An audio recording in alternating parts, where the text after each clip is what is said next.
Bonjour, nous ouvrons cette revue de presse avec nos confrères du bimensuel Le Patriote qui titre en première page « Ali veut mettre Yegeno en prison ». Pour Le Patriote qui rapporte in extenso les propos du natif de Nkembo, nous dit qu'il ne cache aucune fortune, ce qui n'est pas le cas de ceux qu'ils appellent les donneurs de leçons. Ce serait donc une stratégie pour Ali Bongo de mobiliser l'adhésion des populations et le jour qu'il voudra faire arrêter l'un des opposants, personne ne s'y opposera. Est-ce à cause de cette affaire que les Pongouais décident de rejeter Ali Bongo? Pour notre confrère Le Patriote, Ali a amadoué quelques chefs de la communauté Mpongouais de l'Estuaire au palais de la présidence de la République où les pauvres vieux ont été mystifiés par le luxe insolent de la présidence. Vont-ils pour autant oublier leur fils Jean Ping? C'est le but d'Ali Bongo selon Le Patriote. Pendant ce temps, au PDG, les membres se regardent avec méfiance comme si une épidémie bizarre était dans le parti. L'hebdomadaire L'Aloé nous rapporte le malaise du grand parti de masse sur lequel Ali Bongo lui-même ne fonde plus aucun espoir. Plus on se rapproche de 2016 et plus le fils Omar Bongo divorce du parti de papa. C'est sûrement la raison pour laquelle Augustin Domba vend le PDG, nous rapporte Le Patriote. Le dire cap du Premier ministre est en train de démolir la politique de son patron. Lors de la tournée républicaine de Naondo, Augustin a géré tout seul et l'argent et les gadgets destinés à l'événement et donc a gardé tous les cartons des t-shirts et des casquettes.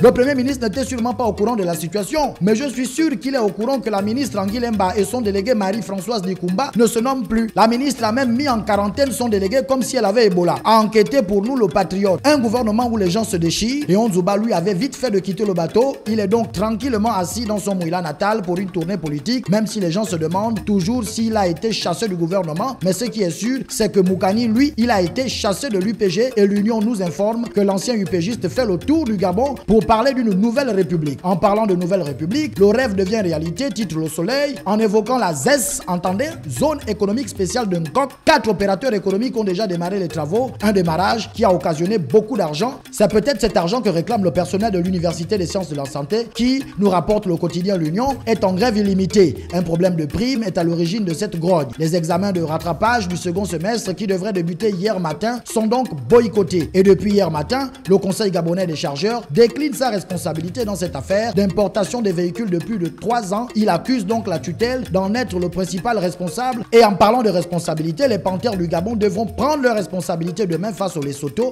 Gabon Matin qui titre que la bande à Aubameyang est déjà au Lesotho évoque les forfaits et les incertitudes de quelques joueurs de panthères du Gabon. Pourront-ils aller à l'assaut de crocodiles comme le titre L'Union? On le saura demain, mais ce qu'on sait aujourd'hui, c'est qu'un vol de bébé a tourné court à Lebamba. Une Gabonaise a kidnappé sans se gêner le bébé d'autrui et a tenté de rallier la ville de Tibanga.